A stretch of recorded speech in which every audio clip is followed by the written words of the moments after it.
Hello everyone, my name is Serafi. I'm happy to meet you all.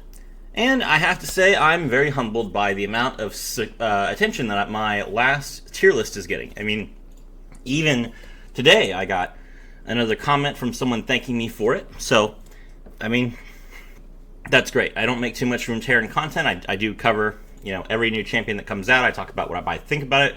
But for people to still be finding use out of my tier list months later, I have to say, okay, I definitely want to give back to my audience and to the community, so I will go ahead and I will create another tier list for the 4 and 5 star champions.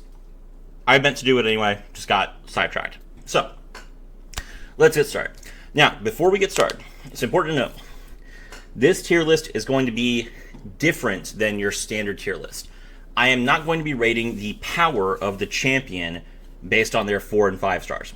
Instead, the purpose of this tier list is to tell you which champions you should upgrade and which champions you don't need to.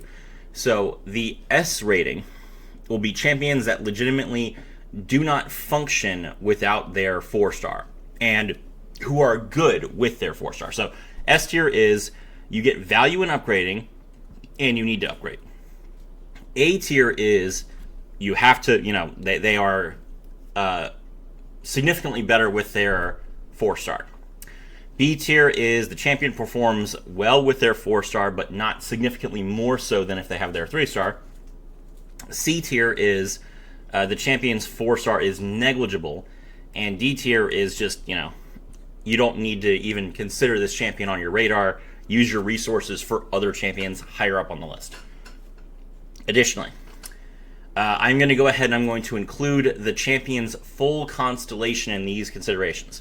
The 4 star is pretty punchy and useful to talk about, but the rest of the constellation is relevant because usually you'll have to get the 4 star first, then you need to go into something like the Star of Discovery or the Star of Legends, which will inform whether the champion needs that or not. Like, I can't really talk about Pike, just his 4 star, without talking about the fact that his Star of Discovery also gives all of his 4 and higher cost units Mariner's Roost. And those only cost champion or wild fragments, so there's no reason for me to include that in a different video, right? So we'll go over everything except for the 6 star in this video. Alright, so with that in mind, let's get started. First up, we have Akshan.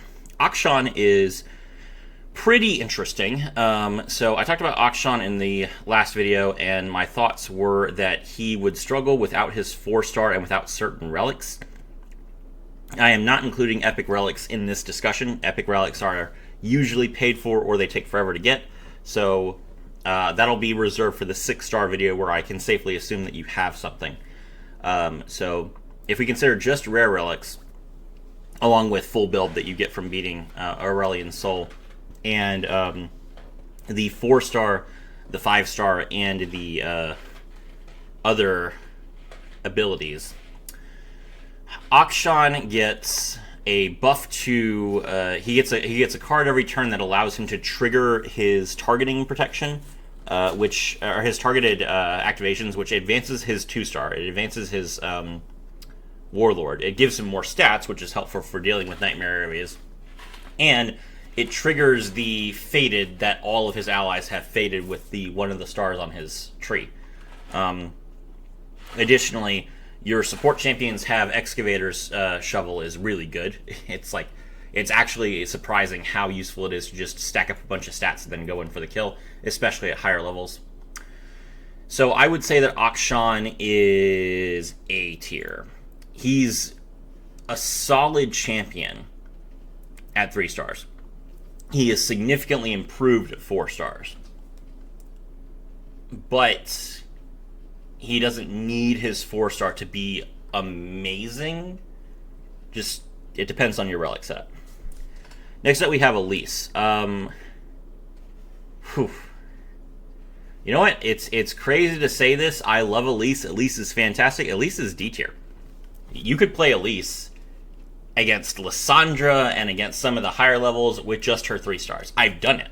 Elise just came out. I've been playing Elise for years, and Elise has just always been good. So you have to understand that's what this tier list is about, right? Like, this is weird for me to put Elise in the D tier because Elise is fantastic, but that's the point. she's so good that if you get her 4-star, which is when you summon a champion, give it 2 keywords that you don't currently control. That's not... It has clear synergy with her kit. It's really useful to you. But it doesn't necessarily improve her game plan all that much, especially if you don't have a relic. Because the primary benefit of getting 2 extra keywords, besides getting those keywords on the Spiderlings, is to trigger Evolve. And you will only usually have Evolve if you are playing either the Voidshell Carapace or the Queen's Embrace relic. So, yeah, I mean, her 6-star completely changes the game plan. But we're not talking about her 6-star. We're talking about her 4 and her 5-star. And her 5-star, honestly, doesn't feel like it comes up that much. The main thing that her 5-star accomplishes is it allows you to play a Spiderling alongside Elise. But, I mean, if you play Elise and you attack with Elise, you're going to have a huge board anyway. You're going to kill people anyway. And you do it with, you can do that with just Dreams of Yordles, Troll King's Crown, and Gale Force. Like, you don't need any epic relics to just slaughter people with Elise. So yeah, that's why Elise is D tier. Okay. That was 6 minutes for 2 champions. We definitely need to do this a little bit faster. All right. Next up is Ambessa. Ambessa's 4-star is when you target a unit, it gets barrier. Her other upgrades include your support champions have scouts, and your conscription costs 1 less. And the mana flow is very relevant because it means that you can play the Legion Marauder on turn 1. I would say that Ambessa is B tier. Ambessa is by far the best 3-star champion in the game. I said that in my first tier list. I stand by it. Even with all the new champions that came out since then, Ambessa is the number 1 in terms of 3 stars. And going from 3 to 4 or even 5 is a huge upgrade, but it's not necessary. So you can definitely upgrade Ambessa. You will do very well by upgrading Ambessa, but there are other Noxian champions that you could spend your shards on before Ambessa. Fiddlesticks. Fiddlesticks is A tier, I would say. His deck is more expensive than most characters because it's meant to synergize with Haunted Scarecrow. Harmless Scarecrow, which is when you play... It's a relic that when you play a 3-cost card, Terrify 1. So his kit is more expensive than most champions. Like, not just him, but all the cards in his deck. So he more heavily benefits from the mana flow. Then the other parts of his constellation are deadly. Like the disarm makes, like, it is -1 attack, which is doubled against deadly areas. So it's specifically good for dealing with nightmares. And then you have your followers that you acquire in Adventurers have Dreams of Yordle, so they get impact, which means that you get to mill with every card that you buy. Additional, because the 3-star triggers your mill every time that you deal damage, and impact gives you an additional type of damage. And then you get your support champion and your 4-mana 5/5 have Corrupted Gatebreaker when I'm summoned Strike the Enemy Nexus, which does a little bit of damage, but it also gives you another proc of your Terrify. So yeah, I think actually I'm gonna put Fiddlesticks in S tier. Like, Fiddlesticks is insane, and the 4-star, 5-star rest of his constellation is where he really starts to become like one of your best characters. So yeah. Next up we have Ahri. Ahri is... Ahri is B tier. Just like Elise, she doesn't... No, Ahri is C tier. Just like Elise, Ahri is 2 mana, so she really doesn't need more mana. The game plan when you play Ahri is you summon her, you trigger your Hymn of Valor, you get your free... and then you have Lost Chapter, so you get 3 mana, and then you spend that 3 mana to play your Hymn of Valor, which will give you doubled stats. Then you use a card to recall Ahri, and you just keep doing that over and over again. You don't need Echoing Spirit to do this. I played... When I didn't have Echoing Spirit with Ahri, I just played Gatebreaker, and I did just fine. So You just recall and summon Ari a bunch. Every time you play her, she strikes immediately with the Gatebreaker. You play the Hymn of Valor again to double her stats. Use one of her cards to recall her, and you keep going. The ability to stun the strongest unit each round does not help you with that game plan too much. It does make sure that you don't die, but to be honest, Ari has so much stats that, typically speaking, your opponent is not going to attack you anyway. Like even in the Nightmare areas, when they see a giant 16/16, the AI does not want to attack you. So I have not found a significant difference in having her 4-star. The rest of her kit is not super relevant.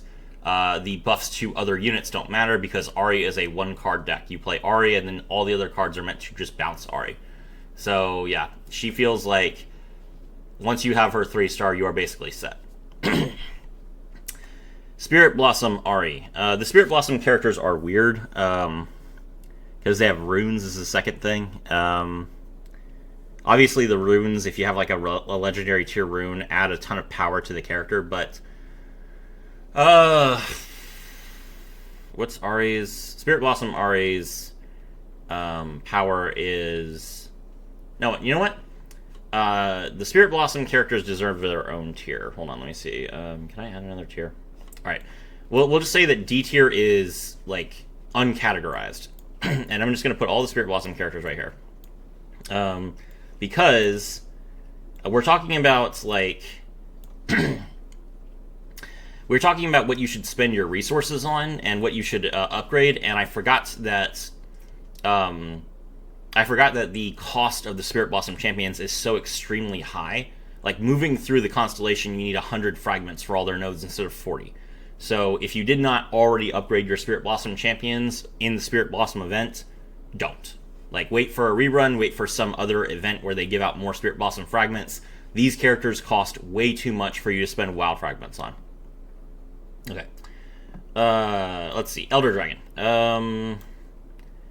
Elder Dragon, 4-star is summon your 2/3 with Challenger, and Death Rattle get an extra mana next turn. Elder Dragon is A tier. He is... Elder Dragon is a fun character. He's cool. He does a lot when you play him because he has the... your 6-cost cards cost 2 less. And then also double your number of Dragon Souls. Those stars are fine.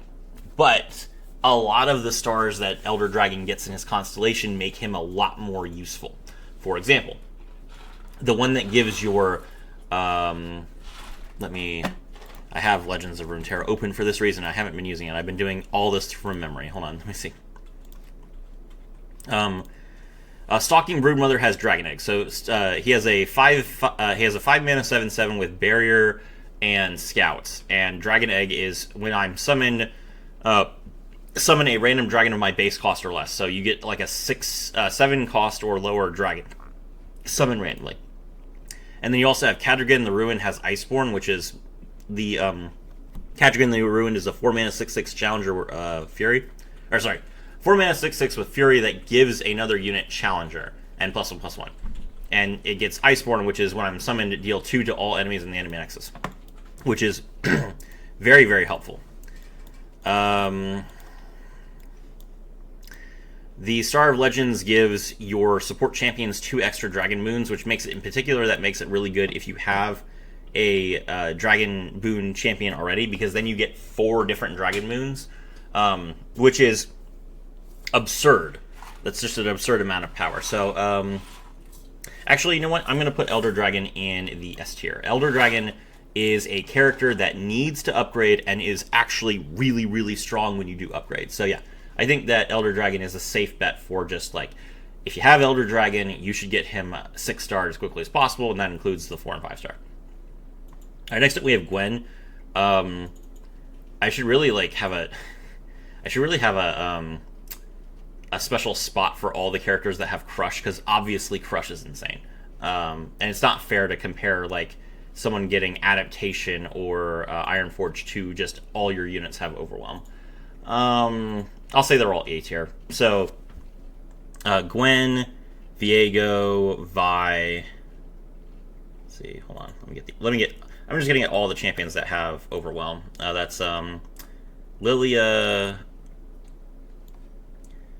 Vi, Viego. It's lazy, is what it is. It's lazy that they did that, but I mean, what can you do? Let's see. Is that all of them?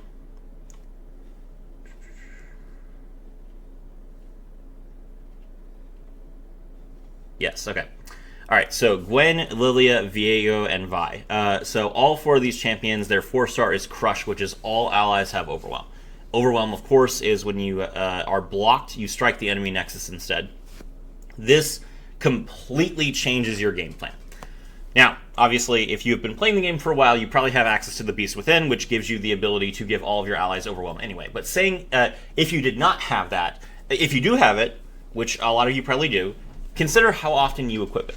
Consider how many champions you play the Beast Within on. Because, to be honest, if all of your allies have Overwhelm, it reduces a lot of your need to think. Instead of saying, I need to use Challenger to pull like the strongest unit so that my other unit can hit the face, I need to remove this unit, or do I need to open attack on this round? What can I play at the end of this round to make sure that my open attack goes through? There's a lot of things that go into winning a game of Legends of Runeterra if you do not have Overwhelm. And all of that thinking goes out the window if you have Overwhelm. It makes the game a lot more of an autoplay type of game where you just drag and drop and you just attack when you can attack, and then it's a stat check. And I think that's extremely positive. I think that's actually really good for the game because this is a PvE game. You don't need to like go into a bunch of detail. You should, like, most of your thinking when you are playing Legends of Runeterra should be choosing the correct champion for the run, choosing the right relic setup for the run, and then your buys at the shop. The actual gameplay against the NPC areas, while it can be entertaining if there's something special like the like in the Grand Heist where you had that like countdown mechanic where the enemy had 999 health and you just had to play cards that matched a certain mana like 12 times in a row. That was cool. It was interesting. But I don't want every game to be like that. A lot of especially the early areas where it's just like a stat check, and a lot of that is like if you go into Thresh's area, for example, the first fight against the spiders is meant to be a stat check. It's meant to be you have to fight a bunch of units that have fearsome and that will attack you for a certain amount of damage every round.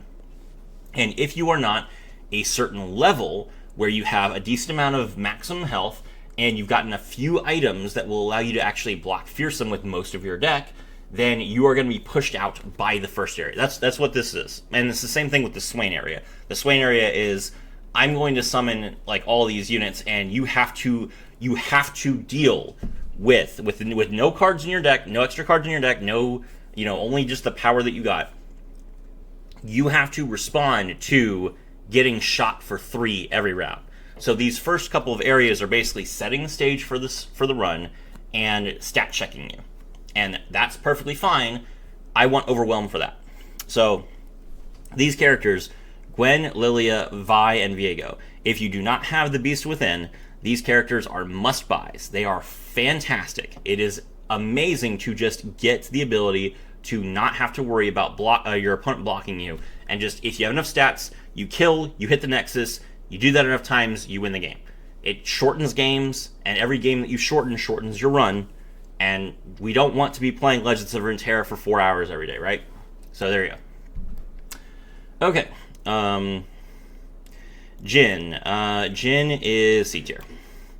Jhin is right below Ambessa in terms of just being absolutely amazing. Actually, hold on. Jin's B tier. Like Ambessa, Jhin does not need his 4-star. It's absolutely, completely unnecessary. His mana flow is actually pretty useful because it means that you can play Jhin on turn 2 instead of waiting until turn 3. But, I mean, that's not the worst thing in the world. The thing is, though, that unlike Elise and Ahri, Jin's 4-star actually benefits him, which is his 4-star is Explosive Finale, which is when the enemy dies outside of combat, deal 4 damage to them, which makes his game plan of Gatebreaker and then the 2 relics that shoot cannons at the enemy even better, because that adds more Nexus damage if you manage to take out some units. So he is improved significantly by his 4-star, but it's not necessary to get his 4-star. You would much rather spend your Runeterra stuff on Elder Dragon or Elise or someone else. Not Elise, Evelyn. I always mix up Elise and Evelyn's names, not the characters. All right. Next up is Kaisa. Kaisa is A tier. Just like Akshan, Kaisa is a champion that desperately needs her 4-star. Her 4-star is when you summon a unit, give it Fury, and it has Draconic, which that helps with basically everything. It helps her proc evolve. It gives her extra stats with the Fury procs. It gives her more keywords, but in particular, Kaisa is the only champion in the game who gets something besides just an extra mana off of her 5-star. So Kaisa's 5-star is called Void Touch 2, and it is +2 starting mana, and allies with 3 or more keywords have +2/+2, but allies with 6 or more keywords have +4/+4. So Kaisa is a unique character in that the 5-star actually gives her an additional stat buff, and the 4-star helps her reach that. Additionally, her Star of Legends is your support champions have Hunter's Machete, which is amazing, and her Star of Wonder right before her 6-star is Second Skin has Hand Sensor. So Second Skin, which is the spell that you get every round that Kaisa is out to buff keywords, now grants the top ally in your deck +1/+1. So that's a significant buff to a card that you were going to be playing almost every turn. Especially with her 6-star. So yes, Kaisa is a character that absolutely needs her 4-star and her 5-star, and you want to get them as fast as possible. She's probably also the best Shuriman character other than Akshan. Akshan is the best Shuriman character if you have Epic Relics. If you don't have Epic Relics, then Kaisa is the best Shuriman character. Shurima is probably one of the worst regions in the game. All right, next up is Kale. Kale is Kale S or A? Does Kale feel like she's amazing if she has her 4-star? Kale's A tier. So Kale is I talked about Kale a lot in my previous video where I just said basically that without her 4-star she doesn't proc her 3-star very often, and that means that she fails to accomplish much of anything, and her deck is bad. Her 4-star is when you summon a unit, give it +1/+1 this round. And what that does is it triggers her 3-star, which is when you increase stats on the board, increase stats in the hand by the same amount. And that is extremely useful, that you can just, without spending any additional mana, just start giving every card that you play, gives cards in your hand extra stats. Especially for Kale herself, because when Kale comes down, now she's going to be like a 4-9 instead of being a 1-5. So, and then additionally, some of her other stars are pretty useful. Mana flow is obviously really important for Kale because she's 5 mana. And then, let's see. Spells you acquire in adventures that cost 3 or more have Battle Banner, which gives your units +1/+1. So every spell that you get that costs at least 3 triggers your 3-star. And then gems have Hextech Fabricator 2 to grant a ally the rare item. And then lastly, Blessing of Targon has mana postage, so Blessing of Targon costs 3 instead of 4, which is another significant buff to you, because then you can play the Blessing of Targon with just spell mana. So yeah, like every star that you get from Kale's Constellation is a necessary star. So yeah, I would say she's A tier. She doesn't become one of your best champions if you get her fully kitted out. That's going to be, probably for Targon, probably Morgana. But, I mean, ignoring Aurelion Sol. Aurelion Sol's not on the list, by the way. Yeah. So there you go. All right, next up is Lux. And for Lux, Lux is... Let me check Lux's stars that are not her 4-star. Final Spark has Stopwatch. Spells you acquire in adventures have Mighty Mustache. Remembrance has Hero's Horn. Your support champions have focusing crystal. Lux is insane, but I have to think about like how much of that is her 6-star and how much of that is ooh, her 6-star. I forgot her 6-star buffs her spells. Ooh.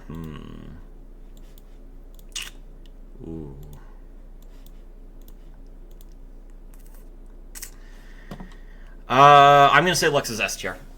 So Lux is insane, and yes, a lot of that is her 6-star, but it's not entirely her 6-star. The fact that Final Spark gets stopwatch is so Final Spark which is her main spell, can cast at burst speed, so that you don't have to give your opponent priority when you cast the spell, is a huge buff to you. It's insanely good.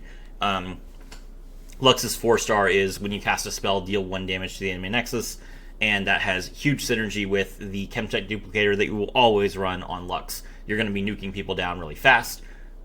It's actually kind of wild how fast you can nuke people down with Lux. She feels like a bulkier Swain, which is weird to say, but I mean, if you played Swain, then you know what I'm talking about. So yeah, I think that Lux is definitely S tier here. Ilux. Wait, Ilux has Crush, doesn't she? Yeah, Ilux has Crush. What am I doing? She's over here. Mel. Mel is amusing, but I feel like she does nothing without her 4-star. Or sorry, without her 6-star.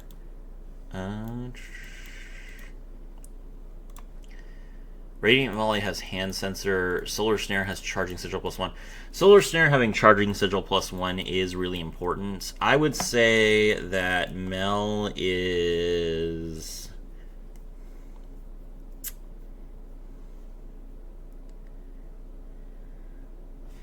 Mel is A tier, so Mel is a champion that you need to get the Solar Snare has Charging Sigil 1, which gives the Solar Snare 1 extra starting damage in order for her to be good. Her 3-star is when you kill a unit with a spell, deal 2 damage to all enemies in the enemy nexus.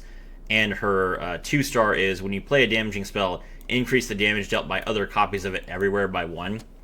So basically what you do with Mel is you try and play the same card over and over again, which is helped extremely by her Relic and by her 6-star. But assuming you don't have either one of those, she's not going to be amazing. So I would say that you definitely want to get her, at least her Constellation. Her 4-star, which is gem crafting, whenever you cast a spell in hand, whenever you cast a spell, give it an ally in hand +1/+1. It's not awful, but it doesn't really change too much about her game plan because she's all spell focused. And then her 5-star, obviously the mana flow lets you play Mel on turn 1, which is a big buff, but it's not the best thing. So I would say that Mel will still probably feel kind of mid until you get her 6-star. Misfortune. Misfortune is S tier. So Misfortune's 4-star is Yip's Genius. She's one of the only champions that gets an epic power as her 4-star. Yip's Genius is your your 1-cost units have +2/+2, and she has she summons a Plunder Powder Monkey every turn, which is a 2/1 with Challenger. Also what's it called? The Constellation gives her monkeys Challenger, which is very important. And then she has 2 1-drops in her deck. The Crackshot Corsair and the Jagged Butcher. And the Crackshot Corsair has Elusive, which is also crazy. And then, of course, a lot of people will play Misfortune with either Pack Powder or... the Scourge's Stash, which says if you've dealt at least 1 damage to your opponent, the turn that you the turn that you play Misfortune, she costs 2 less, which makes her cost exactly 1, which triggers her 4-star to give you 2 extra, +2/+2 extra on Misfortune. She also has, your supporting champion has Hunter's Machete, so it has Scout, which allows you to more easily get Misfortune leveled up. Misfortune was printed to essentially work with Scout units in the PvP version of the game. So getting to actually have Misfortune view you attacking 4 times without Scout is really hard. So yeah, this character is really good. She's actually very, very powerful. And the 3 mana does also let you play her on turn 1. But yeah, no, I mean, she's just S tier. Nasus. Nasus is A tier. Nasus absolutely needs his 4-star. His 2-star is enemies have -1 attack, and then this increases to -3 attack if they are vulnerable. But he doesn't have too many ways to give them vulnerable. His 4-star makes a unit vulnerable every single turn. So this is basically the same thing as like frostbiting every single turn, like what Ash does. It's not quite that good, but it helps a little bit. And Nasus in particular, especially if you don't have a 6-star, his deck is very slow. So this does help you a lot with trying to actually play Nasus and win games with him. He will not be powerful without his 6 stars, though, so that's why he's not in S tier. Nautilus. Nautilus is S tier. Nautilus is, in particular, what Nautilus, and I'm going to talk about this with Pike as well. There are some champions that just, like, the way that their keywords and constellations work, they don't really work in a draft format, and their constellation is designed to fix that. So with Nautilus, he has a star called, his star of discovery is sea monsters you acquire in adventures have great clubs, so they have overwhelm. And then non-sea monster followers you find in adventures that cost 4 or more have diving helmet. And diving helmet is an item that gives the monster, units, I am a sea monster, and also deep. And deep is the keyword that says, if you have 15 or less cards, get +3/+3, which increases by 1/1 for every card you toss with his with his 3-star. Or 1/1 for every 5 cards you tossed. So Nautilus has fantastic synergy. He has a really good deck. His 4-star doesn't matter too much. It just means that he can take more damage. But what matters is that when you get the ability to make your non-sea monsters into sea monsters and give them deep, then they cost less, because making them a sea monster means that when you play Nautilus and level them up, all the sea monsters cost 4 less. So you can start spamming all of these expensive cards that you ramped. But then also, since they're deep, they get the benefit of your deck. So both Nautilus and Pike have this problem. I'm just going to go ahead and put Pike up here as well. Both Nautilus and Pike have this problem where they are extremely powerful characters, but in a draft format they don't work because their keywords and their decks are so insular. And then the constellation answers that by saying any card you draft is now either a sea monster or a lurker. So these are mandatory constellations for you to get if you want to play these characters, and they are both very, very powerful after you acquire these.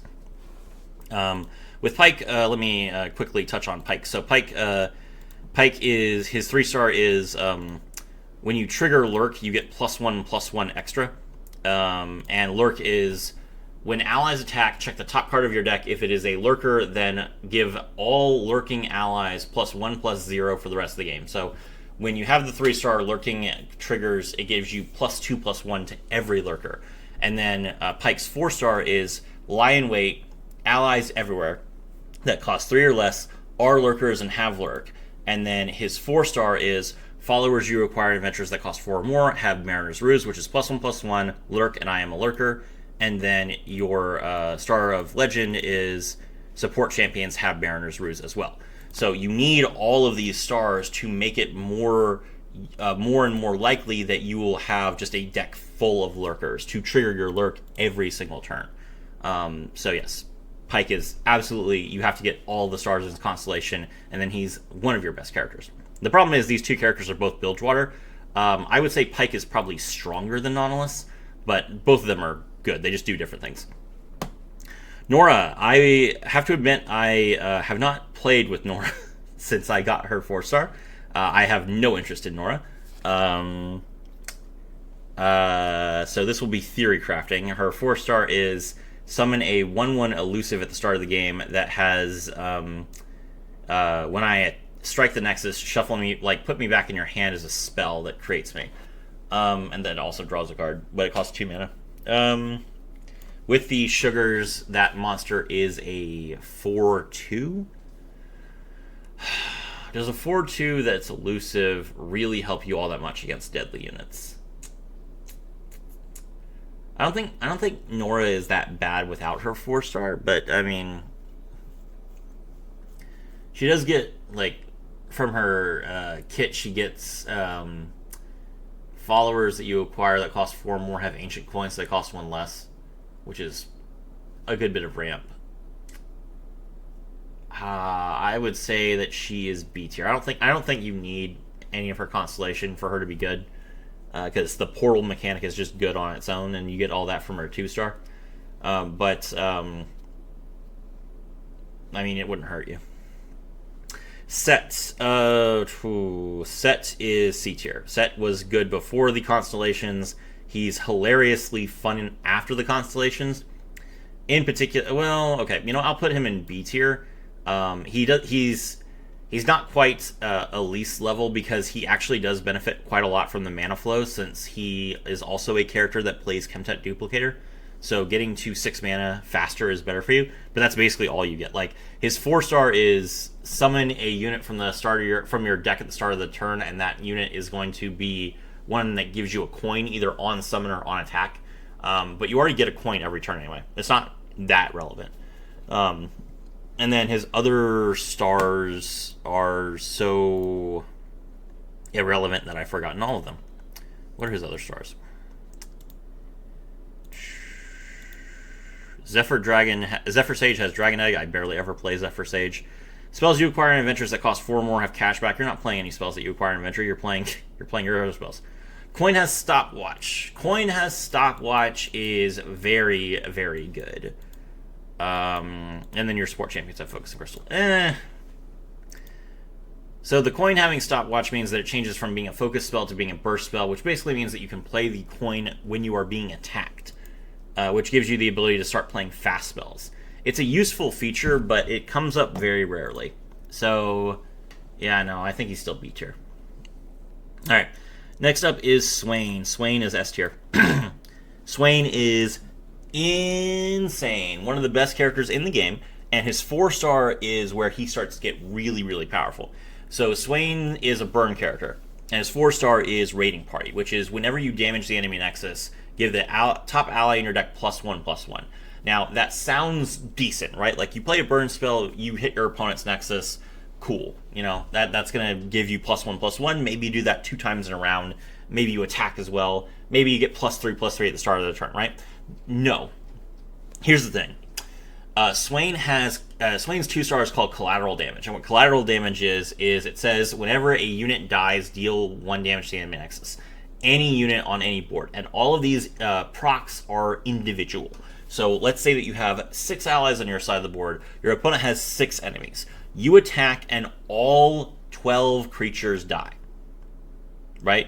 All of your attackers attack into the blockers. You have enough attack to kill them. They have enough attack to kill you. Every single one of them dies. That is 12/12 going to the top of your deck, because you just dealt 12 damage, 1 damage at a time, to your opponent's nexus. So, and that is without playing any burn spells. So you just, by playing the game, your stats are through the roof. A lot of the time, I will play a 2-drop from Swain's deck it's like a 3/3 normally, and it will come down as an 18/18. That is just genuinely the experience that I have playing Swain. And I mean, that's not with me doing anything other than playing the game, because all I'm doing is killing units like I'm supposed to. So Swain is absurdly powerful. His 4-star is what makes him absurdly powerful, and his 4-star has a huge synergy with his Star of Discovery, which is spells you acquire in Adventure have Pyromancer's Wake, which is they deal 3 damage when you cast them, and that's a separate proc of damage. So if you get like a burn effect, which you should be doing, you should be looking for all the burn spells you can. Then the burn triggers separately. There's 2 different instances of burn, and they buff the top of your deck individually. So yes, it's huge. The mana flow really doesn't matter all that much. You could play Swain with 1 mana and he'd be insane. Thresh. Thresh is This is controversial. I think Thresh is C tier. Thresh is a champion that I'm not going to say like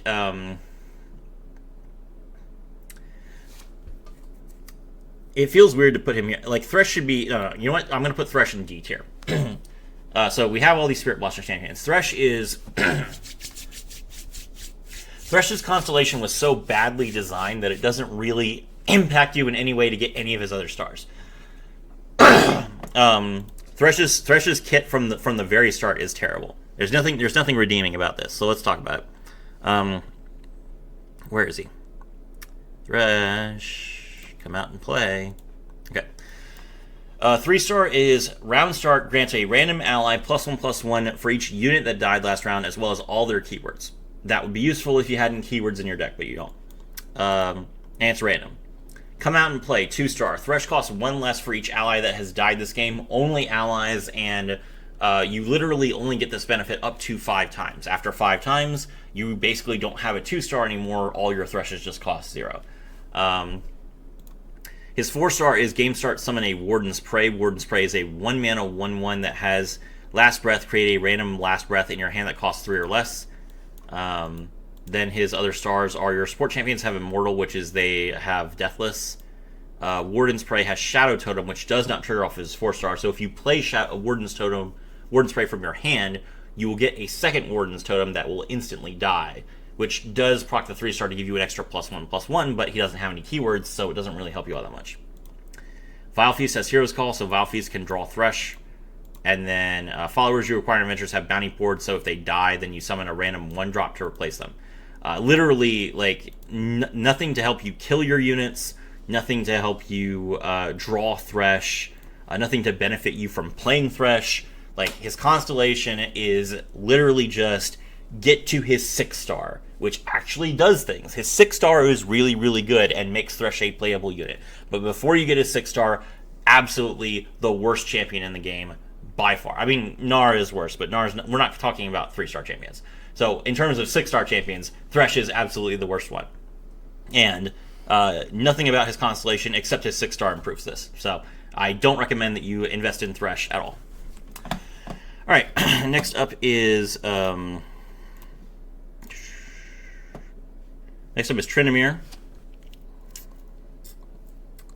Tryndamere is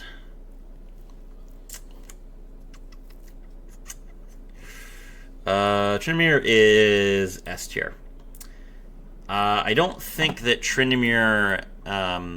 First of all, I should say that Tryndamere is not bad without his 4-star. He is a decent champion. The thing is that Tryndamere's 3-star gives you a 5-cost card every turn, and that can be very difficult for you to play every round without extra mana. So his 4-star is each round, the first time a foe summons a unit, frostbite it. It's not bad, but you Tryndamere has the ability to buff the stats in his deck so frequently that you will oftentimes not get it. It's the same thing that I was talking about with Ahri, right? Like, being able to stall while you build up sounds interesting, and especially for the first turn, that's actually pretty useful. But after that, it's not really all that relevant because you are summoning units that have so many stats that your opponent is just not going to attack you anyway.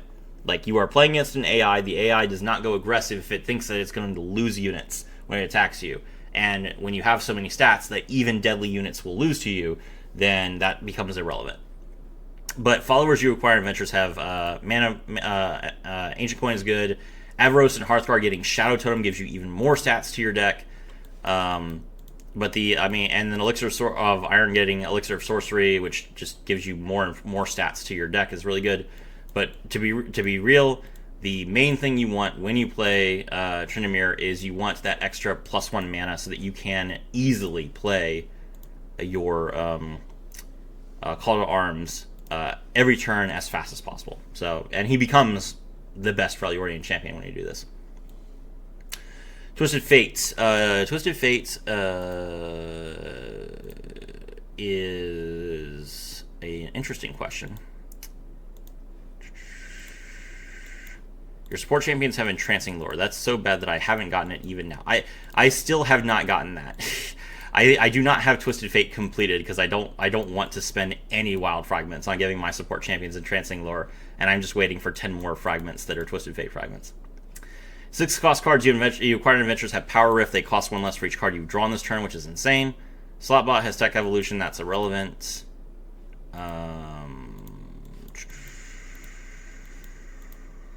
And then +4 Vision.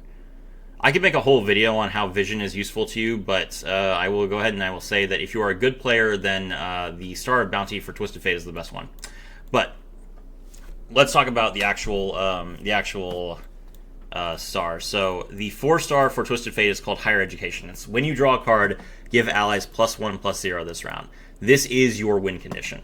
Twisted Fate's win condition is getting the 4-star and then just playing blue cards over and over and over again, drawing your entire deck, and then just having like 20 attack units. So yes, he is an S tier. He's really, really powerful, but he absolutely needs his 4-star to do anything. Vex is the same. Vex is probably, you know what, actually I'm going to put Vex at the very front. Vex is the most dependent on her 4-star of any champion in the game. Even more so than Swain. Because Vex's 4-star is the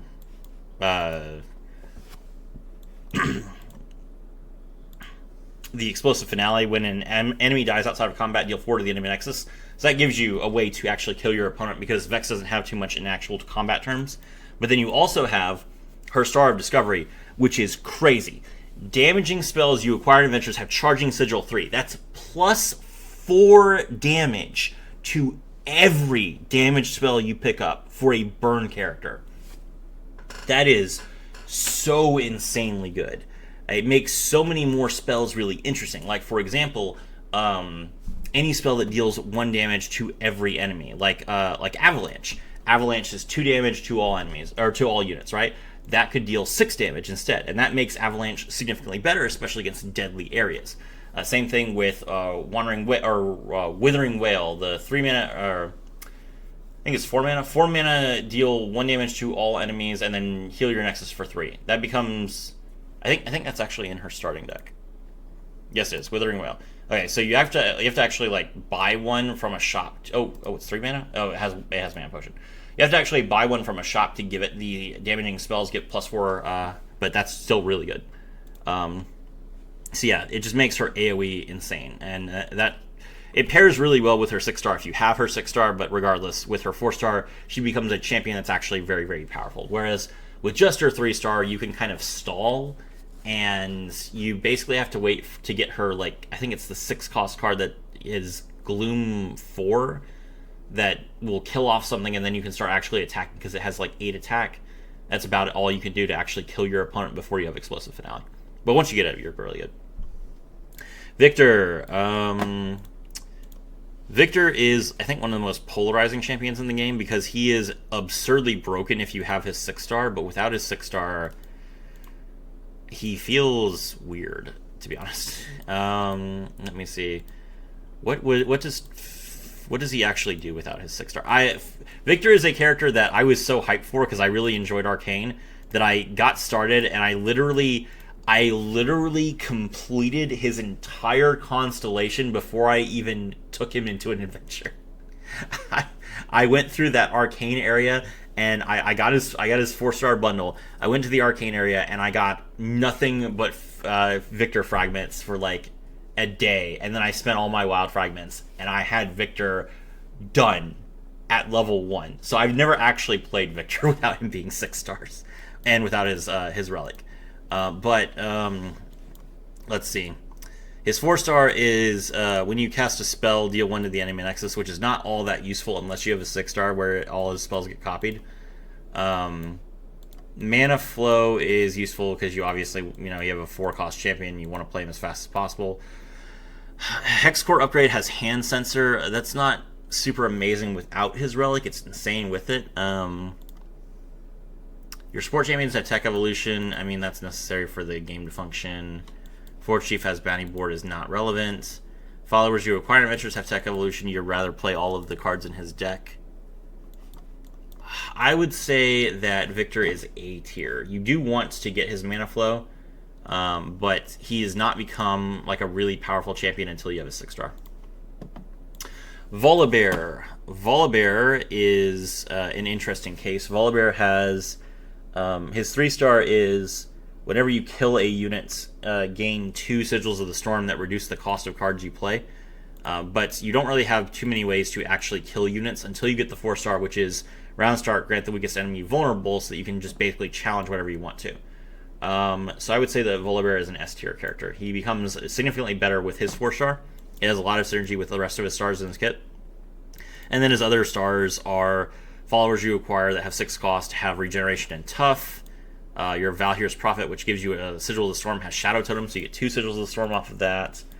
And then Tarkaz the Tribeless has regeneration, which Tarkaz the Tribeless damages itself whenever you attack. So yeah, I mean, yeah, I think that there's no misses on Volibear's Constellation. It's a really good one.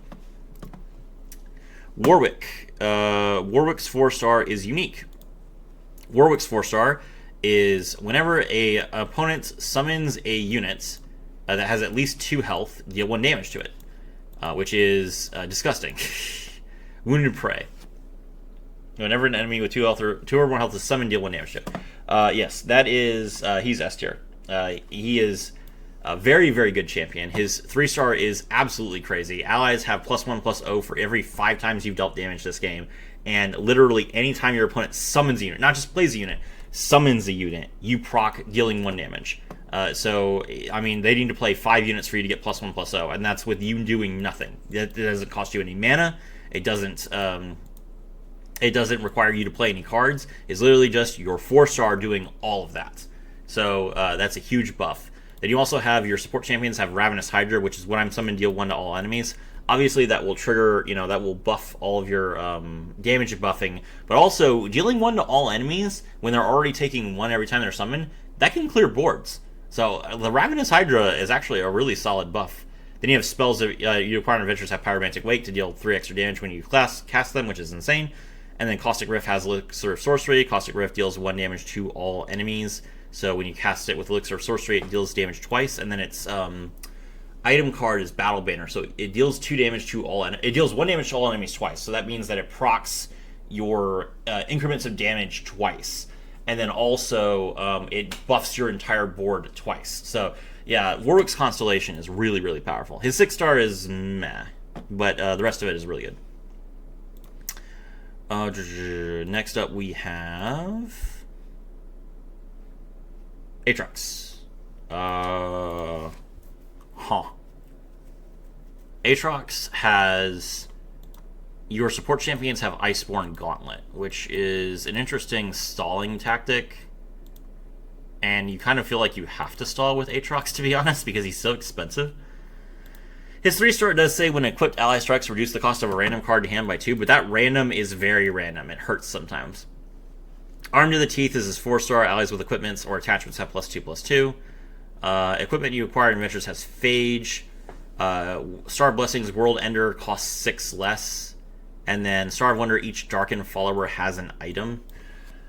I would say that Aatrox is A tier. Like, he definitely needs his Constellation to... especially the 6 cost reduction on his World Ender makes him a lot easier to actually function. But I don't think that he's good, even if you get his 4 and 5-star. It's only when you get his 6-star that he becomes somewhat playable. Annie. Annie is the same thing as Swain. She's not quite as good, but it's the same concept where she is a burn champion that her 4-star is Raiding Party. So you just, every time that you burn, you make the next card you play even stronger, which has ramping potential. She doesn't get quite as many procs as Swain does because her 2-star does not literally nuke the Nexus every time the units die, but it's good enough, to be honest. I feel like Annie is just a 1-mana Swain, and to be honest, when you don't play Swain in Swain's deck, so Annie is for players who want to actually play their champion and also burn, which is perfectly fine. Ashe. Ashe is another character that I do not play very much. Hold on. because I don't have her 6-star. Let's see. Yeti has Philosopher's Stone and Great Club. Flash Freeze has Mana Potion. Your support champions have Stalker's Blade. Freljordian champions who acquire measures have Giant Spell, which is probably the worst. That's probably the worst Star of Discovery. But I mean, she was like one of the first 6 stars, so that makes sense. Ashe, I mean, Ashe's 3-star is really good. It's just straight up like you frostbite the strongest enemy. You also give it vulnerable. That's basically like Volibear's 4-star and Nasus's 4-star given to you for free. Then her 2-star is when an ally kills a unit with 0 power, grant your allies +1/+1. And her 4-star is just each round the first time in the foe summons a unit, frostbite it, which is, I mean, yes, you do want to frostbite a lot with Ashe, but you don't necessarily need to do it all at once. So I feel like Ashe is a B tier. She gets benefit from having her constellation, but it's not noticeable. Next up is Darius. Darius is A tier. Darius's 4-star is another epic one, which is just like Ahri, is round start stun the strongest enemy unit. But unlike Ahri, Darius actually attacks, so he takes massive benefit out of it. It's not defensive at all. It is literally just, you can't block me, therefore I'm going to murder you. So giving what should be a defensive protection ability to that just also prevents you from blocking to an extremely aggressive character is absurd. And Darius feels like he should be a lot better. To be honest, they need to update his. If they update his deck and they fix his 6-star so that the unit that you summon with the 6-star is an attacking unit, Darius will probably feel like one of the strongest champions. But right now he's kind of like, eh. Echo. Echo's 4-star is sorcery, right? They like the first couple of Piltover and Zon champions, they just gave them all sorcery. Yeah. Your support champions have Guardian's Orb. Time Runner has Charging Sigil 2. Spells have Hand Center, and Iterative Improvement has Oracle's Lens. Echo is B tier. Echo's fine. He doesn't need extra mana. The extra mana obviously helps him. Like, I'm not going to pretend like extra mana doesn't help you, especially with the number of spells that Echo has in his deck. Getting 3 spell mana at the start of the round is actually really useful, but Echo is already a fine character. He doesn't need the extra buffs, and you will. There are a lot of Piltover and Zon champions that benefit significantly more from getting their 4-stars than Echo. So he's probably like your lowest priority. Evelynn. Oh, jeez, I hate Evelynn. Hold on. Unlike the other champions that I have not played, I have played a ton of Evelynn because I had to get a Runeterran champion to beat Fiddlesticks. And trying to beat Fiddlesticks' area with Evelynn when I only had her at 4 stars was awful. Okay, let's see. So, Hate Spike has Charging Sigil 2. Last Caress has Chalice of Harmony. Your support champions have Bonded Bucklers. When you summon a created ally, you give it +1/+1. And followers you require in Measures have Great Club. Okay, so the extra stats on your husks are nice. Yeah, I'd say she's A tier. Like, she does benefit a lot from her constellation, but she's not good. Jinx. Jinx is S tier. So Jinx is another character that does not that gets sorcery as her 4-star, which is kind of lame, but in fact Jinx uses her spell mana all the time because when you play her, you play the loose cannon, which discards your entire hand, then puts a bunch of spells in your hand, and those spells are rockets, and the rockets cost 1 mana, but then they blow up the entire board, and that triggers your passive, and you do your 3-star, and you do a bunch of damage.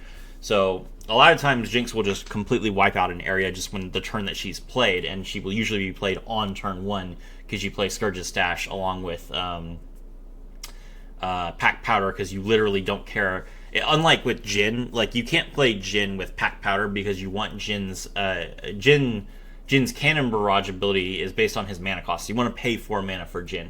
You can pay 0 mana for Jinx, and she will just destroy everything. So usually with Jinx, it is just turn 1, play anything that triggers Jinx's 3-star, which deals 1 damage to the enemy nexus.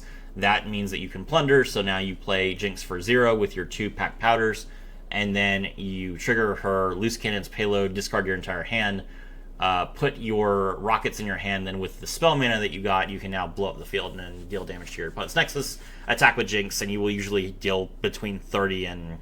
You'll usually deal somewhere between 20 and 30 damage on turn 1, which is a lot, you know, so... for an aggro character, it sets you up for success. So yes, I think that Jinx is definitely an S tier character. She's not... She hasn't... You need her 6-star to, like, go into deadly areas. I feel like deadly was created specifically to make Jinx less good because Jinx is free. But once you have her 6-star, then she's fine. Leona. Leona is B tier. Her constellation is incredibly boring. Even her 6-star is stupid. It doesn't do anything except give her more of her 3-star.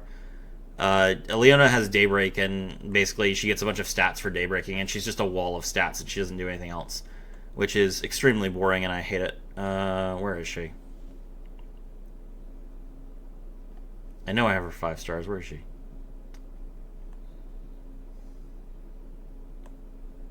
I have too many 6-star champions. There she is. Okay, Constellation. We got Phalanx. When you target an ally, give it plus a barrier this round. We barely have any cards that target. Your support champions have Daybreak giving +3/+3. That's just stats. Eula has Locket of the Iron Solari. That's okay.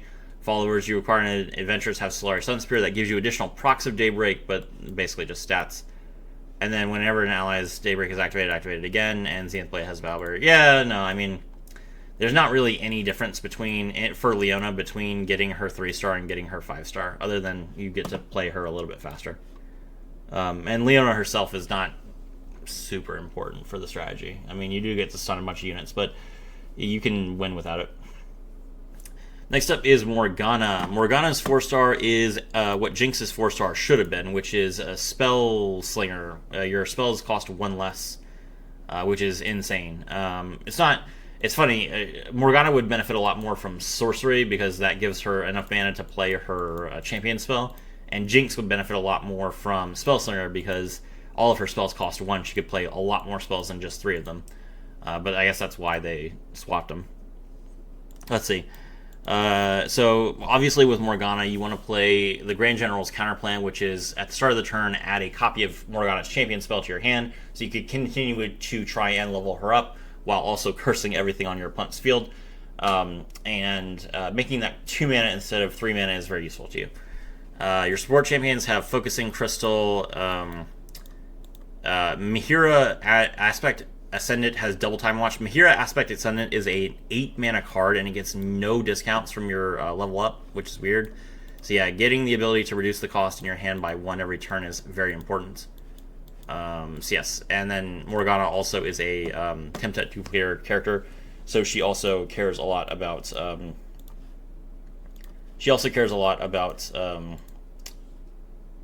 the 3 mana from Mana Flow. So yeah, S tier. Okay, Nico. Nico's 4-star is Dragon's Fury, which is Dragon's. What is her 4-star again? What is it called? I know what it is, but what is it called? Where is she? Nico, come out and play. I see you disguised as that Samira. Thank you. Oh, game start summon a Green Glade Lookout. That's right. Oh, she has her thing is support champions have Dragon's Tooth. That's right. Okay, so game start summon a Green Glade Lookout. Green Glade Lookout is a 2/2 that has strike, reduce the cost of the most expensive unit in hand by 1. But more importantly, it is a Yordle unit, and that means that you have... So, for those of you that don't know how Nico works, Nico is a 2/2 that says when you have attacked with 6 different subtypes, level her up, and then she's an elusive unit that buffs everything, which is insane. Her starting deck does not contain any Yordles, I don't believe. Hold on, let me see. Her starting deck contains dogs, shapeshifters, spiders, cats, and reptiles and birds. Okay, so you get your sport champions have dragons, and you also get a Yordle at the start of your turn, which makes it much easier for you to actually hit 6. So Nico is S tier.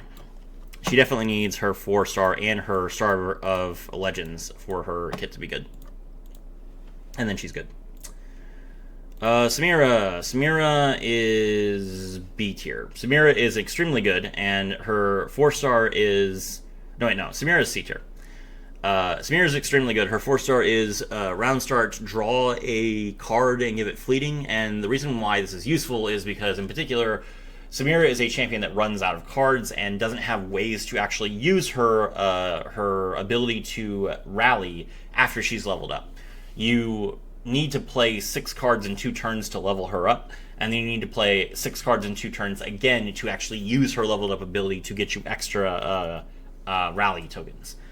Which is an interesting idea, and the fast deal does somewhat facilitate that, but drawing 1 extra card isn't nearly going to give you all that you need.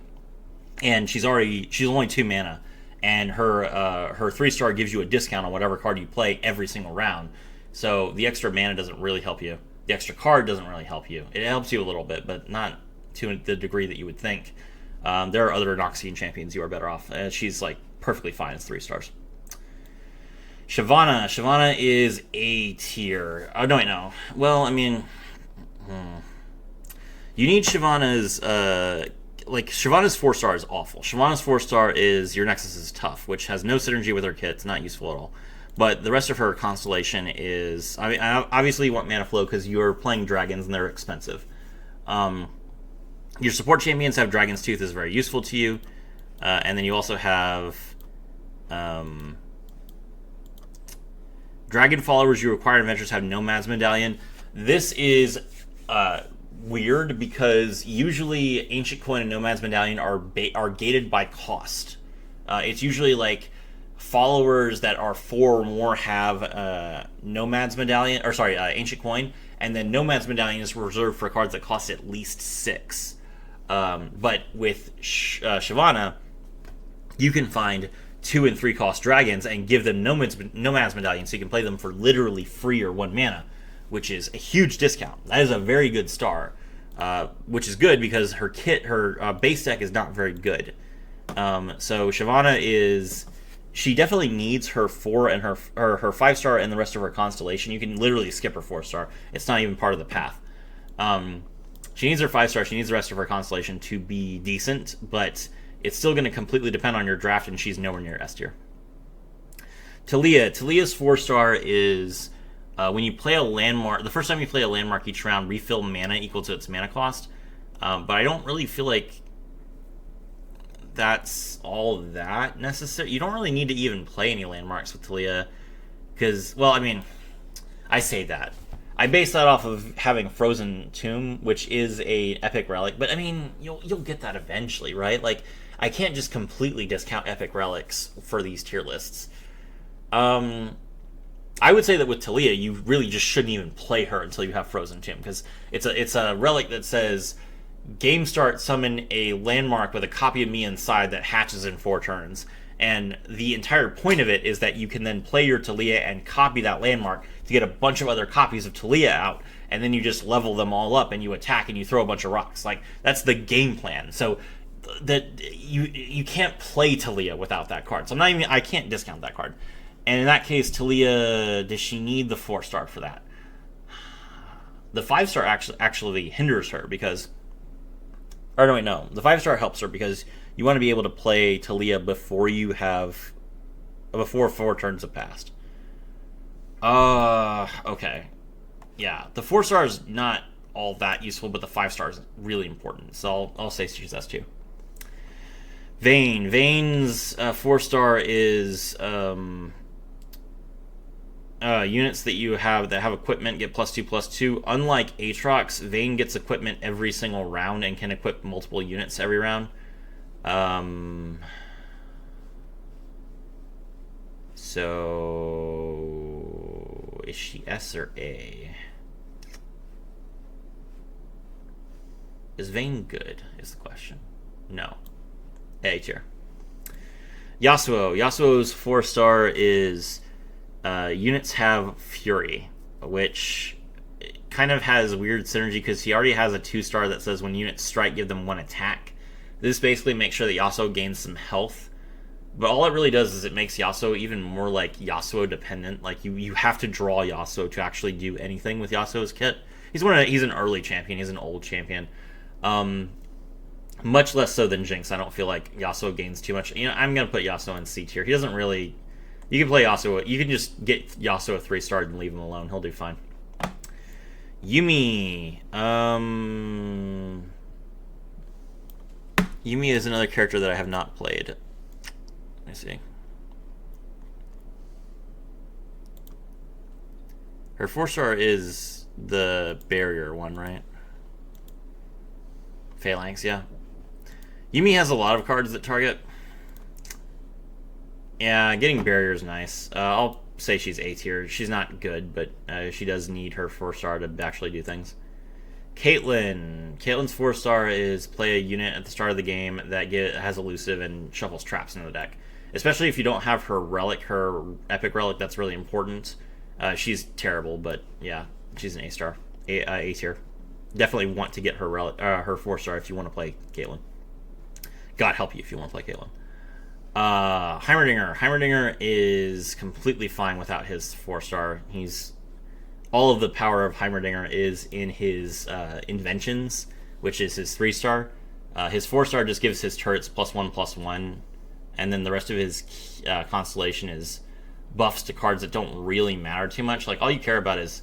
It does mean that I think his Obliterator goes from dealing 6 damage to dealing 10 damage, but that feels like overkill. It doesn't really feel like it's necessary. So yeah, I don't think that Heimerdinger is a character that you really care about too much. You do benefit from getting 1 extra mana to play him earlier, but nah, I mean, he's fine on his own. Jace. Jace, absolutely, you have to spend 6 mana for Jace to use his spells. So starting with 3 mana that you can then bank as spell mana, and then going into a 6-cost spell on turn 2 is very, very important for Jace, so he is an S tier character. Alright, and there you go. That is my tier list. I hope you guys enjoyed this. If you valued this, please be sure to like and subscribe. Let me know in the comments below what you think. If I got any wrong, if you have differing opinions, let me know what you'd like to see in the future in terms of Legends of Runeterra content, and I will see you when the next patch notes drop out. Thank you.